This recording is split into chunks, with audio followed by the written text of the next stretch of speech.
I'm back once again for a while anyway. Whoa, whoa, whoa.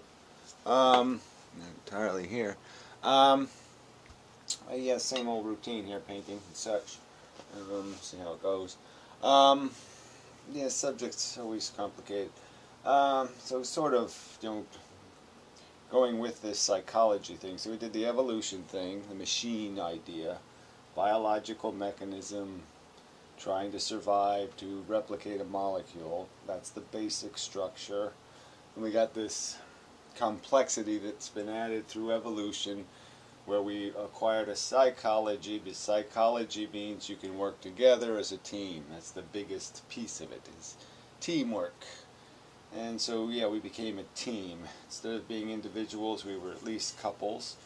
And beyond couples, we were gangs or families or tribes or empires, and everything became hierarchy, and your place within the hierarchy dictating your, largely, to a large extent, probably dictating your replicatability.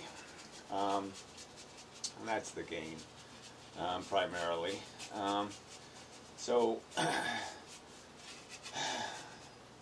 adding to that is the I've been watching some movies, so I'm 3/4 of the way through, maybe, I don't know, the movie Her, which is another one of these artificial intelligence, virtual reality almost kind of movies.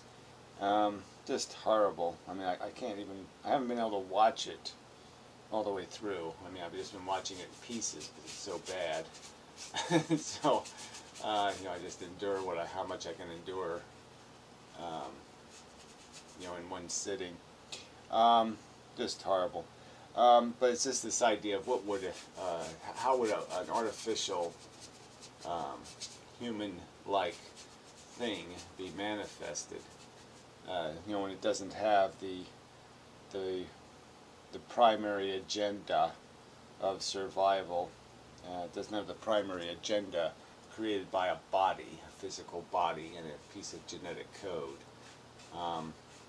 And so the question isn't so much what would artificial intelligence look like or sound like or behave like, because you first have to define how you've programmed it. I mean, is it going to be, are you going to artificialize the agenda? Because that's really the most pertinent part of what we are, is the agenda creation aspect. The part of us that creates the agenda is the significant element, is agenda. Agenda is everything. Agenda in terms of the programming for the preferences, the likes, the ambitions, the necessity of accomplishment, requiring some sort of sense of self-identity, of self-status. It's so much of what we do is built out of that old competition for status, for placement within the hierarchy. There's certain ironies in this, in that people who, even people who critique the hierarchy do it within the, so kind of almost obviously within the hierarchy, in the sense of their own placement within it and their own vested interest, convicts their argument that there's somehow a way to dispose of it. Because even in fighting it, it's like, to fight something, you can never be a true pacifist. It's almost, to fight for pacifism, you'd have to fight. You'd have to be unpassive, in a way, if you want to win in defense of. It's like you have to be a warrior for peace kind of argument almost.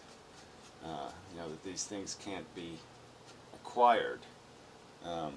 through the mechanism of their own, um,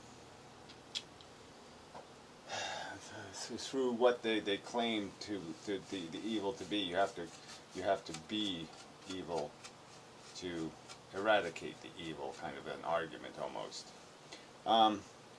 So anyway, that's really not the subject of this, though. I want to get more to the what makes us the agenda thing, and how to understand the fact that it exists even when you think it doesn't exist. The fact that it hides inside of us, this competitiveness, this mechanism that makes you need, that invests you in the game, that something has to invest you in some game.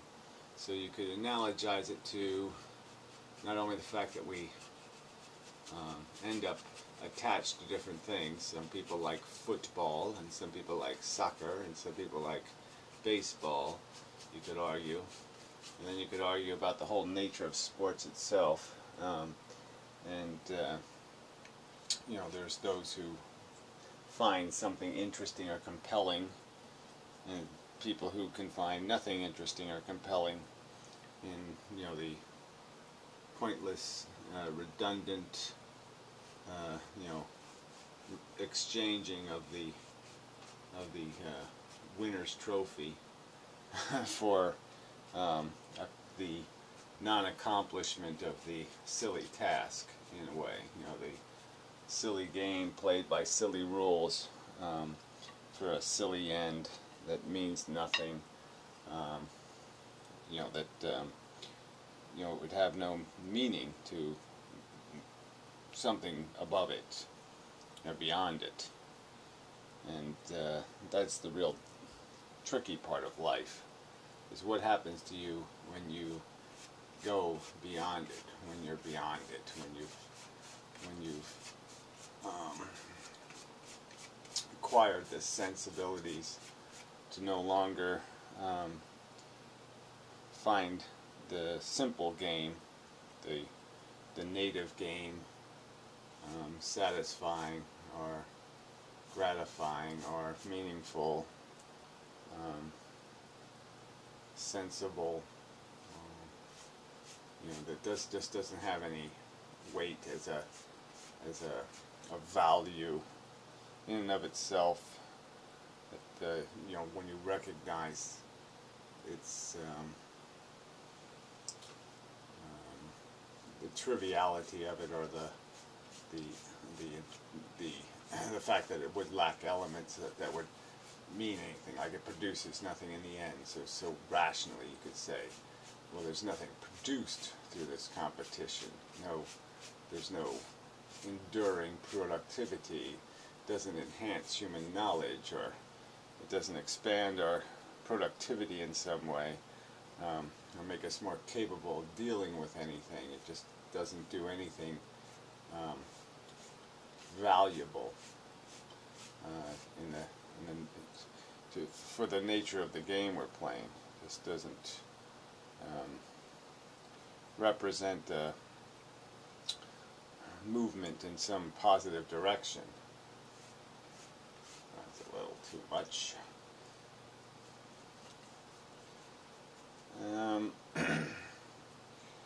Where was I? Yeah, where was I? Where was I?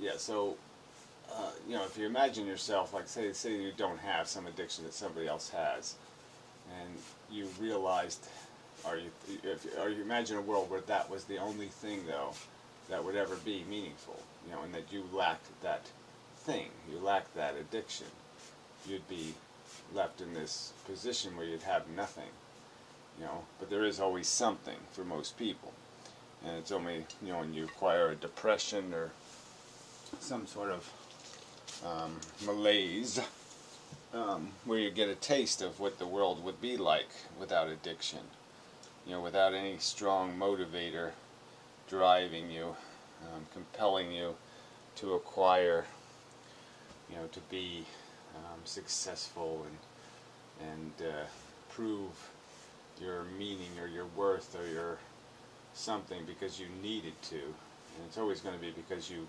need to. And so getting back to the idea of a virtual or a synthetic intelligence, you know, these stories, and they are just stories, you know, of what how such an intelligence would be manifest. You know, they're often, you know, they often synthesize the emotional, you know, the need mechanism is somehow synthesized into the virtual entity. So now somehow it needs, you know, because that's the only way we can imagine the game being played, really. I mean, it does require there to be some kind of mechanism that drives, that compels, that makes it important to have, to get. And the ambition, the cold ambition of just some sort of crude, simple productivity, you know, just the stale and kind of, you know, there's no real food value to the idea of just being, you know, no visceral food value, to just being something of value, of use, you know, being of use in some generic way where there's no credit given, no credit needed, you know, just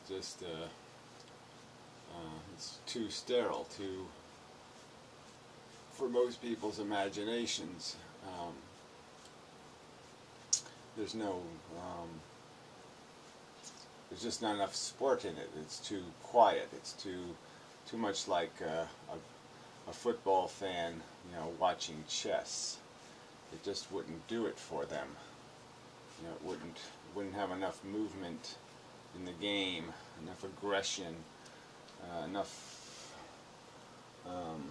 something like that. Anyway, what they're looking for wouldn't be provided in you know, there wouldn't be enough of the fun, the emotionally satisfying elements, and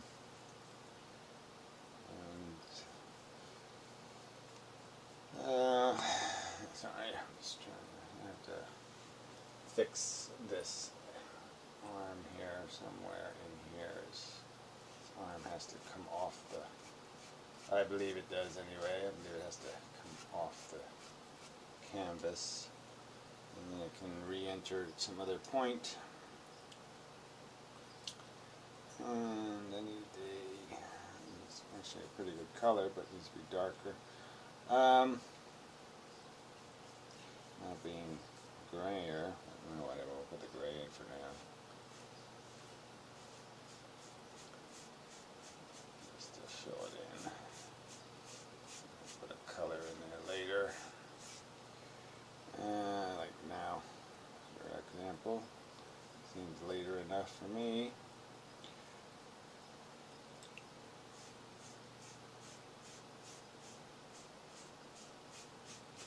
Way too green. Martian woman. So yeah, so it's always the synthetics are always projections of human personality. So projections of the same type of value mechanism, as if they did have the same agenda creating, egocentric, based on a, you know, very much based on a theme, as if they did have a physical body that demanded, you know, certain gratifications and satisfactions. It created some sort of mood, you know, that they would be susceptible to, a moodiness created by a chemical disposition,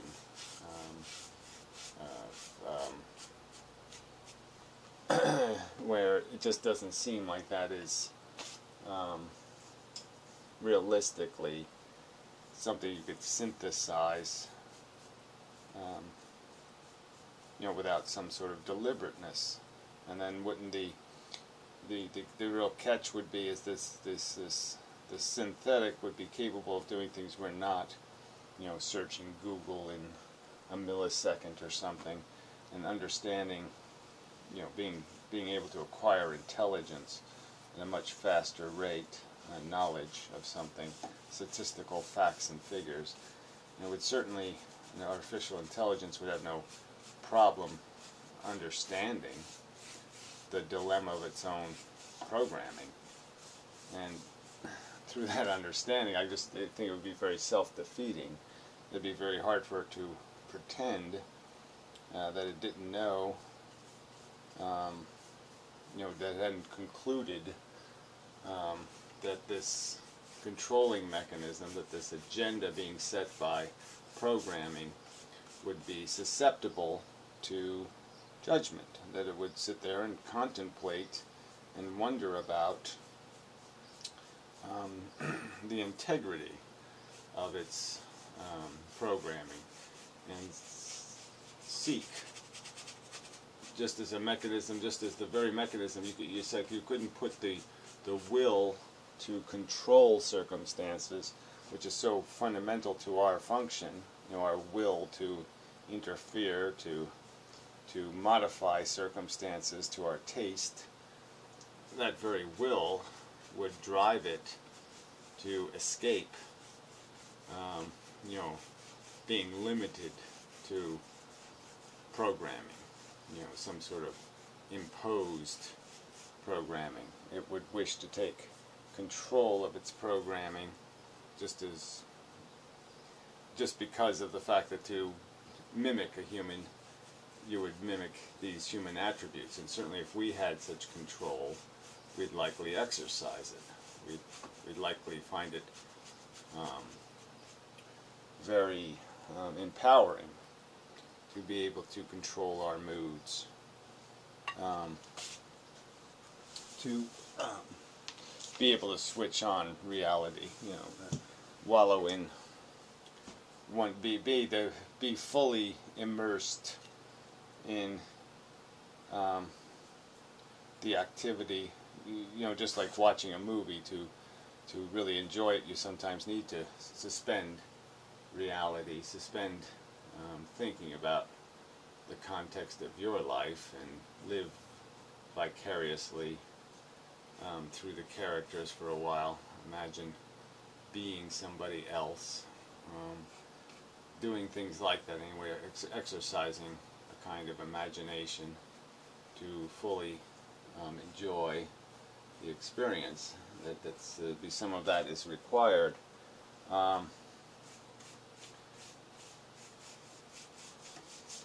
So what I'm doing with this painting, so I'll get back to the painting a little. Yeah, yeah, I know it's hard to see, but anyway, I'm just thinking this side was to represent, the maybe even the clinical, the non-attachment part of life. But I don't have any room to really put anything that symbolizes anything in here.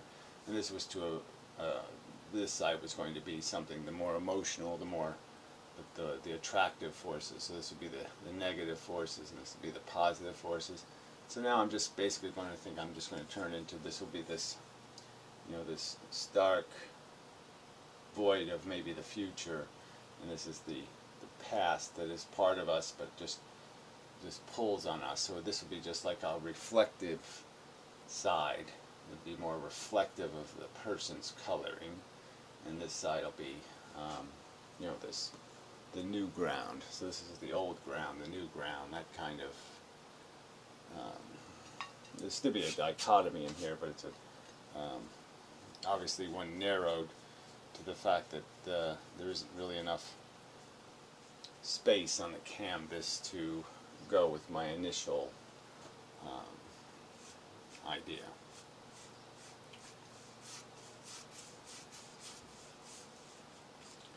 And I really am. So now I'm just making a mess, actually. Because I sometimes enjoy doing that. It's just fun to play with it. Get rid of some of the stuff that's got to go. All this pink has got to go. And the shape has to be improved here. And so I'm just using up this old paint, and pretty much it's the mission statement. So I'll probably cut this video short, so I don't have a whole lot of, gee, that's really out of shape. Don't have a whole lot to, coherent to say.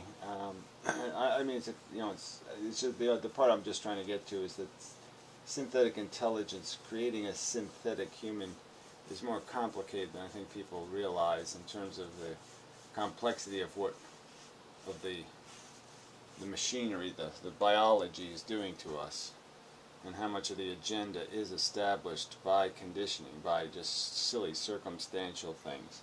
And it just doesn't seem likely that you would, in creating an artificial intelligence, that you'd have any, that you'd almost have an incentive to avoid creating something that would be silly in terms of having bigotries or something, you know. I mean, bigotries don't seem to be a very intelligent thing. It just seems like those would be kind of things you would attempt to avoid creating in an artificial intelligence. You wouldn't. You'd have a real incentive to keep it, for it to have some sort of integrity in terms of it being intelligent. Not just an artificial personality, but if it's going to be an artificial intelligence, yeah, it's going to have a capacity to see beyond being an idiot. It's going to have to know what a fool or a jerk is, and have some kind of mechanism saying it doesn't want to be one of those. It seems only logical, anyway, that would be part of the programming.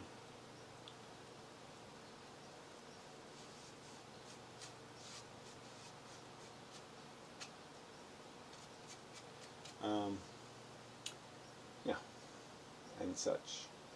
That's probably enough for this session. So I'll come back to this, put it together and whatnot, I suppose. Do a little bit of editing, won't kill me. So till the next time. Yeah, I think I'm back. See how long it lasts. Yeah, and see if I have any inspired purpose here, function or something to do here. Get lots of work to do. So philosophy part, let's get to that though. Where did I leave off? Something to do with purpose, and I thought, it relates to this whole conversation about, virtual and, special even. And that's sort of where Das Book kind of hangs out, is this idea of some sort of special purpose. That there's something going on here on Planet of the Apes, Planet of the ape-like creatures. Something worthy of a conversation even. And it really, I would argue that, yeah, it's just ape behavior. Nothing to see here.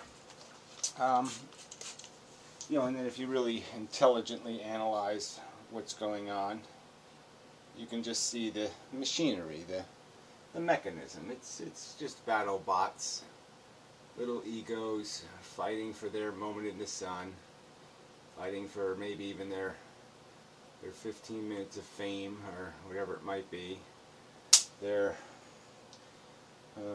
validation even. I mean, I could argue that certainly there's some part of me that wants to validate my life. I'd like to do something to be crowd worthy. You know, impress the folks kind of thing.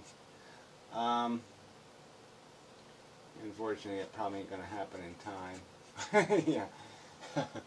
You know, I still think that, oh yeah, I got time, but there's really not much time. Parents are getting old, and you know, by the time I do something impressive, you know, it'll be too late. So that'll suck. But you know, it's all it's just part of the ego thing, right? So it really doesn't matter. It doesn't mean anything. It doesn't amount to anything. It's just part of what we delude ourselves with, this sense of you know, being more than we are, more than just playing out a game of desire, of I don't know if even desire is the right word. I need some color here. Ooh, don't step on the tubes, Gary. Don't do that. You don't step on tubes of paint, because that could make a mess, I believe. It's a theory of mine that, yeah, stepping on tubes of paint could make a mess. I don't know why this isn't staying wet enough, but it isn't. You know, once I get the color balanced out here, you know, get the placement where I want it, then I'll do like a dry brushing technique to you know, create you know, the dimensionality through light and darks. At least that seems to be the technique I choose to use for that process, for the finish. So everything I paint tends to look a little bit off until I get to the end. I don't know if this is a good enough brush for this kind of work, but I don't know if I have a steady enough hand either. And that's a little bit too wet, sloppy, inadequate to the purpose. So we'll work on some other area. I need to make some colors here. So anyway, so yeah, so you can look at what's happening here on Earth, and you can just see that this isn't a complex game. It's kind of a simple game, a game of desire, a game of want, a game of hope, a game of wish. And that there isn't a whole lot else going on here. Let's put in a little bit of this cheekbony crap.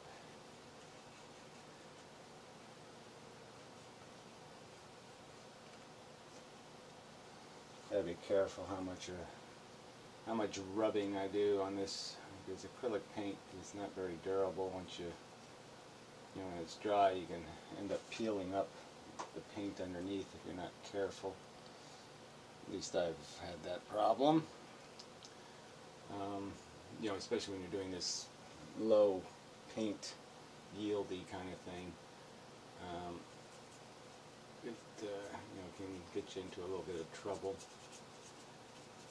I use the big brush to smooth this stuff out. Is it available? Here's one. This one might work. Well, it didn't really work, but we'll say it worked. It's not really what I want. I want to get to the lips are a little bit wrong here, so I want to fix that. So anyway, where was I? Yeah, so life is, you know, it's just so mechanical. So, you know, Das Boot's theory is that there's, well, it's the same theory as a lot of people have, I suppose. That, I mean, a lot of people have, you know, draw this diagram of what a good time is. That, you know, for me personally, I'm like, whoa, I don't even want, you know, even imagining the world they think is fun. You know, this whole idea of like, you know, like kids. You know, kids are cute. Okay, so there's a little bit cute, but you know, it's really not that interesting. You know what I mean? 7-year-old, or even younger. I mean, it even gets worse when it's even younger kids. I mean, is it really that fascinating? I mean, I just don't get it myself. I don't I don't see enough value in or charm or whatever the thing is that people are getting out of that kind of interaction. And I think, gee, that's so worth it. Those special little moments with the, the 5-year-old, and yeah, it doesn't come close to clicking with me in terms of saying, oh yeah, that just made life worth it. That makes all the crap worth it. Is hanging out with 7-year-olds, listen to babble about whoever the whatever the whatever appeals to 7-years-olds. What it was, SpongeBob? Yeah, SpongeBob's funny for about 10 minutes, and then you say, well, that's enough of that. No, he's probably funnier for longer than that, but I think you get my point. That it just isn't enough to to justify to make any of this seem to me to be worth it. To hang out with and I don't know what the right word is. I don't know how to put it into words in terms of, it's like I said, it's not like I have some sort of hatred or I find kids totally obnoxious. I guess if I had to live with them I would, but I just don't see it as a, something that just says, oh yeah, this is what life is about. This is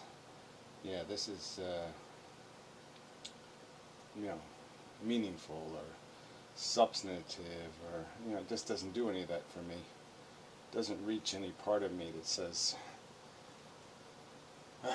this is where the meaning of life resides, is in conversation with juveniles. Kids say the funniest things or that kind of bullshit. I just don't, kids are just kind of,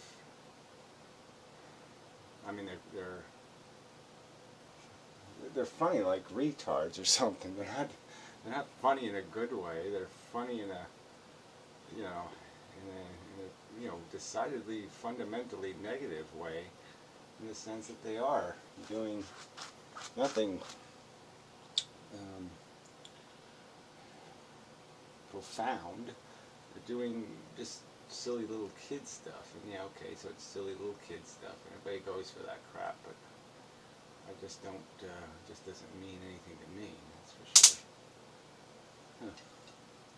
Zombie lips, cool. I like that. Alright, that's a little better. A little better color. A little better shape, I think. I think. So yeah, so it's this whole singularity thing people talk about, and it's whatever, and where do you go with this conversation? That there's no place else to go. We know what we are. We're desire hungry. We're hungry. All we're looking for is a better cookie to eat or something. I mean, just we're not that complicated. Whatever the thing is for you, like your team wins the Super Bowl, or your hero, special people do something spectacular, and you feel all good about it, and it makes you all happy and joyous and blah blah blah. And it just doesn't mean anything. Come on, in the scheme of things, it's this isn't where the game is played and that kind of crap.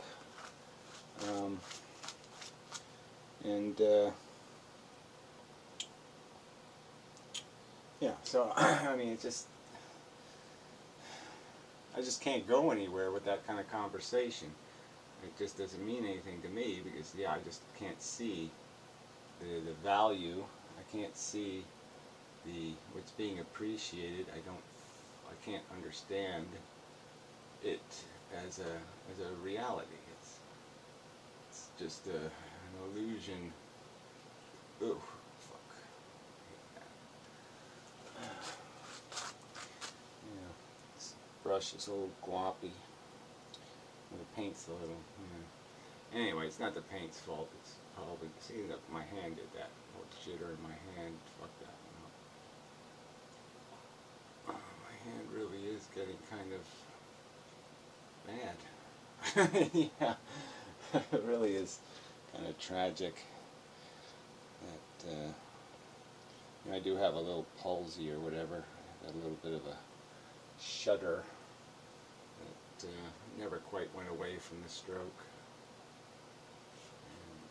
It's a little irritating when I'm doing something precise. Well, see, that's part of it. That's the funny thing. I mean, I don't want to change the subject because it's not really the subject, but it's brain function stuff. Because I'm doing something doubly hard for me in a way, just because of the stroke. Because I lose physical coordination if I'm thinking. Because there's parts of my coordination that has been written on a different part of my brain. So when I had to relearn to use the right side of my body, what I relearned doesn't seem to be on permanent space. It seems to be on new space in my brain that's kind of it's like the difference between RAM and hard drive, or maybe a tape drive, or you know, it's hard to explain, but yeah, it's on space that it doesn't get to, it doesn't get to keep it unless it forces you to keep it. So I have to keep it by using it, and if I didn't use it, I'd lose it. I'd lose it quickly. But you can tell, you know, especially when there's a little bit of stress. When I'm stressed, the physical coordination on my right side diminishes. You know, with emotional stress or mental work, it all kind of just degrades, and it's a kind of a neat effect in the sense that it really does give you an idea of this, you know, how this brain does work, and you know, how you know, that it's not, we don't own the space. It's that's not exactly what I'm looking for. Looking for something a little different than that. We'll just throw something in here just to give it a little bit of, you know, put a little depth in here. Yeah, I don't know what that. There were some scars. Yeah, that'll make sense, Gary. That's probably not what I wanted to do. But yeah, I definitely have to get some more. I have to get something in here, something happening in terms of a. There, see, that's what I want, the gray, not this white. I just want the gray in here for now.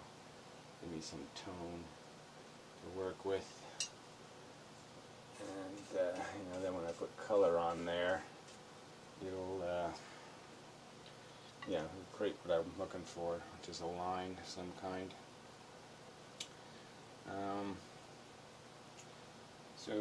Yeah, it's you know, I wanted to get to this theme of the idea that there really, what else is there? What else is there besides desire, need, want?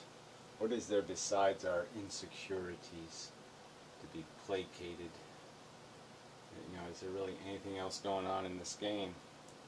You know, besides making up, compensating, or some feeling of inadequacy, or you know, I've put it as being unfinished before. Why is that so damn yellow? I put red in there. Not putting up with too much red, so I'll have to put some white, and it'll turn into some other horrible color. That isn't what I'm looking for. So what? That's a little better color.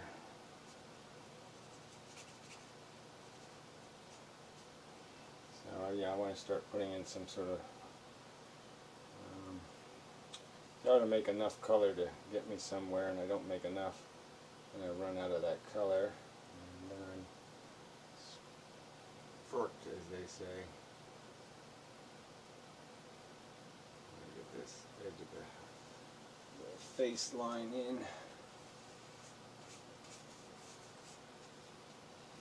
It's kind of a ugly color to do it with, but that's what I had.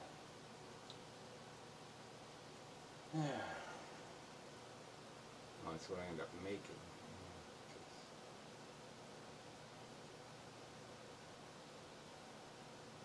Not a very good color.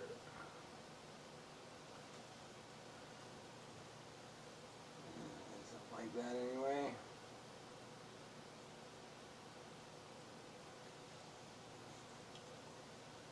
Okay, go a little bit of this here stuff in here. A little of that in there.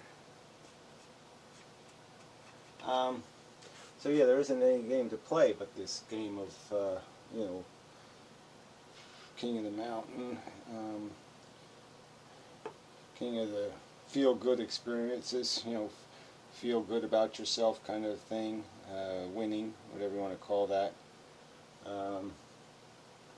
And we don't really do anything else. It's pretty much all we do is you know, play some game of perception about some idea or notion of success and meaning and substance and value, and it is all kind of just made out of shit.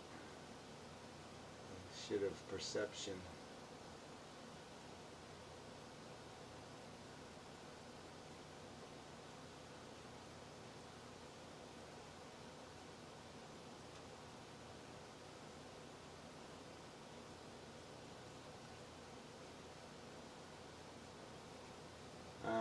I had to think a little bit about what I'm doing here, which I'm not sure is correct either.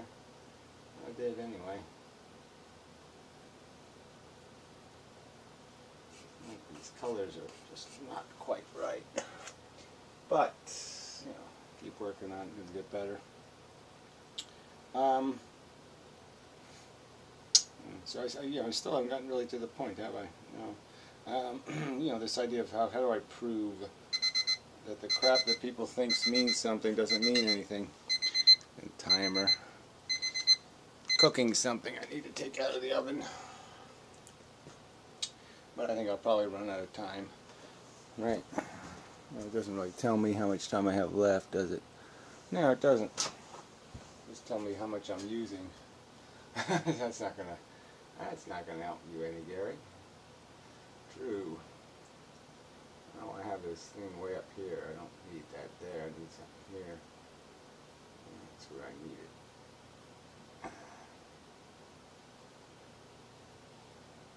This side, the hair is going to mark the head, the sides of the head. But it needs to be rounded. So I have to get, you know, maybe I'll do some of that next time in this painting. And then I can go back to painting again, and then round it again, and paint again, and round it, and paint it. That's usually, yeah, that'll work. I've done that before. And you just put in a little bit of color, and you come back and fix it, and you come back and fix it. That's really so much of painting. It's really, you know, you make it and then you break it. You put it in, and then you take it out until you like it, until you do it right. I guess that is kind of a, you know, the more skilled you are, the less breakage you do, the less harsh the breaks, and the less damage you do when you're breaking it.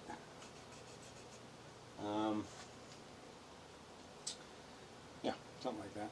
And just don't, you know, I should get some new color here, but I just fear I can finish with what's left. So anyway, so I didn't do my job, which was to prove something, and I obviously haven't proven anything, demonstrated anything. I'm just saying that I can't really think of too many things that you know, are you know, I can't imagine the better future that the aliens are living. You know, they're probably driven by the same kind of mechanism that we're driven by, the same kind of I want crap that owns them. You know, there's no place to go in the universe where you're liberated from this need engine. It's always about the needs. It's always about the feeding your desire. And there just really isn't any place to go to get away from that. That's the game that the sentient living thing is going to play. There's not some other game available. It's the only game in town. And so you're not going to escape to the future. And, there's some, you might live more efficiently, live free of a lot more, experience a lot less of the really hard aspects of life, but your experiences will still be superficial in terms of the mechanism itself. You're still going to be compelled and driven, by a mechanism that doesn't have a great deal of integrity. It doesn't have a great, probably needs more of a nose there. Just really Michael Jackson kind of nose happening here.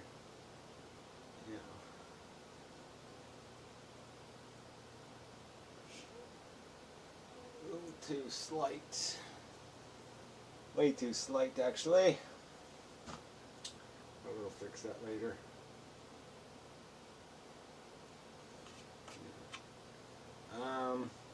We'll have to fix it with some darker color. That's all we got. Bring it out. Oh, didn't even come up with a darker color. Yeah, so the aliens aren't going to be playing any kind of different game. If they existed, it'd be the same game. Same battle. And the reward to be just as kind of meaningless and empty, blah blah blah. Just a soap opera. Just playing out the soap opera. Watch your team win, and then the other guy's team win, and the other guy's team win, and then finally 10 years later, after you've been the loser for enough cycles of the game, your team gets to win again, and blah blah, and you just keep playing out the same bullshit. It doesn't really mean anything, and blah blah blah blah blah. And screw that.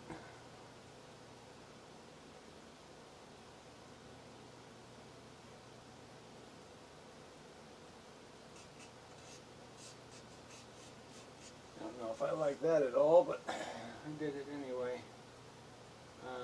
It's way too sloppy, but it doesn't matter. I'll fix it later. I fix everything later. Tomorrow, next day, day after that, maybe. Yeah. Sometime in the future, I'll fix that. And then I'll fix that. And then I'll fix that. And I'll do something about that. And I'll do something about that.